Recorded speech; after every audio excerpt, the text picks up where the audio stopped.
gobierno de la mañana, a la Z101, el gobierno de la mañana donde todo comienza, prosigue y nunca termina. Nayib Chaede, Calderón y Villaverde. Gracias, señor director. Muy buenos días nuevamente a todo el país.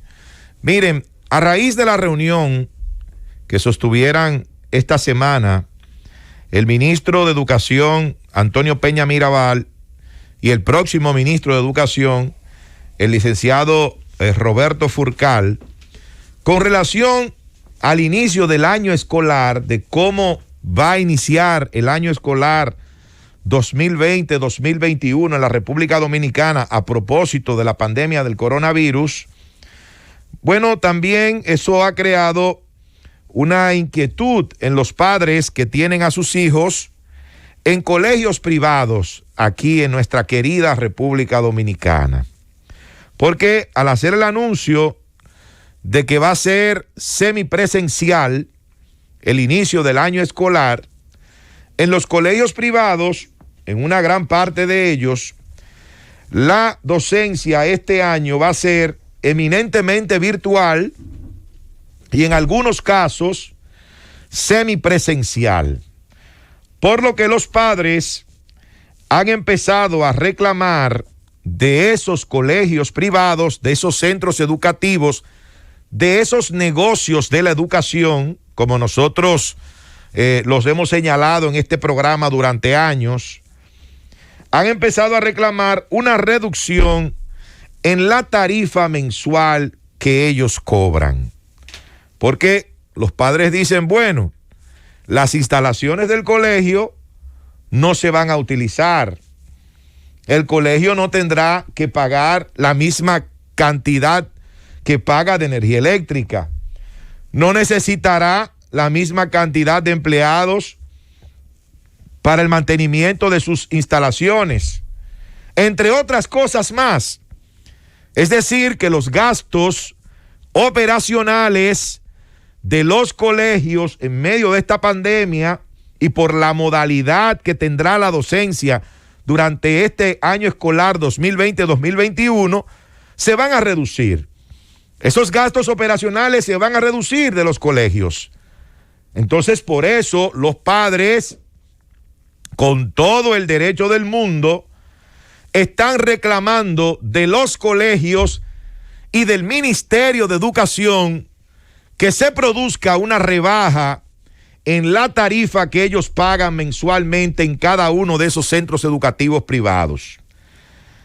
Sorpresa, el jefe del gabinete del Ministerio de Educación, el licenciado Henry Santos, que es viceministro y jefe de gabinete de ese Ministerio de Educación, dijo en el día de ayer que las autoridades de educación de nuestro país, con relación a ese tema, oigan bien, con relación a ese tema, no pueden hacer absolutamente nada.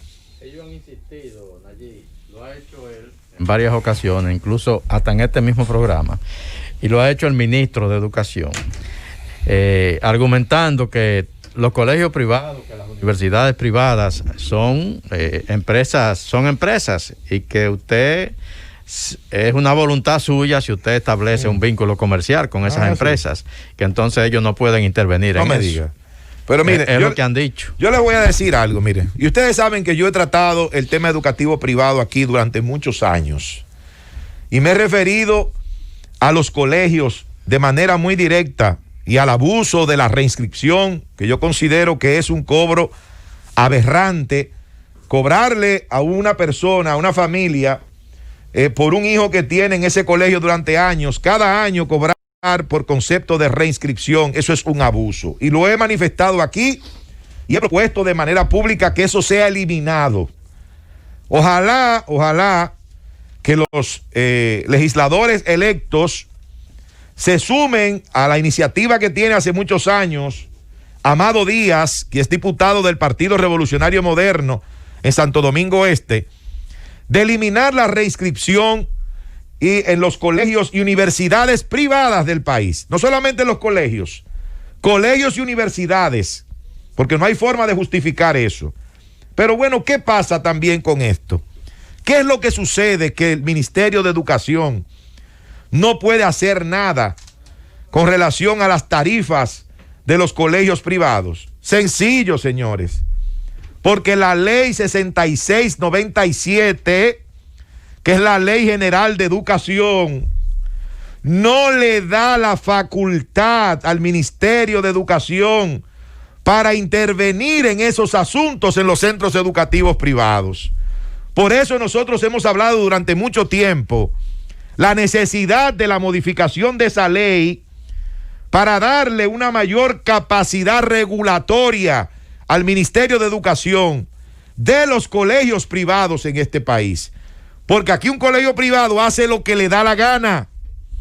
Sube la tarifa cuando entiende, sin preguntarle a nadie y sin tener que justificar absolutamente nada. Pero cambia los uniformes también cuando les da la gana. Cambian los libros cuando ellos entienden. Es decir, que ellos están por sus fueros. Ellos hacen lo que ellos quieren, sin ningún tipo de control. A mí me da mucha pena escuchar a Rosendo decir que los colegios son un negocio y que eso, bueno, no hay forma de regularlo. Pero eso no soy yo que lo estoy diciendo. Momentito. Yo lo que hice fue recordarte lo que dicen ellos. Los bancos son negocios. Y ahí está la superintendencia de bancos. No, pero yo quiero que quede claro que no soy pero yo. Para que estemos claros. No quiero que me esperen ahí abajo después los papás de los muchachos. No es que lo esperen ahí abajo. No es que lo esperen ahí abajo. Es que los bancos son negocios y tienen la superintendencia de bancos, que es un ente estatal que está para regular la actividad bancaria. O sea, porque usted tenga un banco, usted no puede hacer lo que le dé la gana. Porque usted tenga un colegio, usted no puede hacer lo que le dé la gana. Y ha sido una irresponsabilidad durante años del Estado dejar con las manos sueltas a los dueños de los centros educativos privados en este país. ¿Por qué? Bueno, por la falta de una legislación, por la falta de un capítulo dentro de esa ley 6697, que es la Ley General de Educación, que esté dedicado a los colegios privados, donde diga lo que puede hacer el ministerio sobre ellos, cuál es la autoridad, cuál es la facultad que tiene el Ministerio de Educación sobre esos colegios privados. Pero mientras hay ese vacío legal, los colegios hacen aquí lo que les da la gana. Así que a los padres de esos centros educativos privados que tienen a sus hijos en esos centros educativos privados, que se preparen, lamentablemente, a seguir pagando lo mismo, aunque el colegio tenga menos gastos y por ende, al tener menos gastos, tendrá más beneficios. Repito, ¿qué es lo que hay que hacer? Lo que hemos propuesto durante mucho tiempo, y con esto quiero terminar: modificar la ley 6697 sobre educación e introducir un capítulo especial dedicado a los centros educativos privados, a los colegios, donde se les regule, donde se les ponga límite, se les establezcan controles por parte del Estado. Pero también, del otro lado, lo que hemos socializado durante todo este tiempo, de que de una vez y por todas también se elimine ese abuso del pago por concepto de reinscripción en centros educativos del país. Ojalá que los legisladores electos se pongan a hacer lo que deben hacer, cosas que beneficien verdaderamente a esas personas que depositaron su confianza en ellos en el pasado proceso electoral. Llévatelo, Jundo.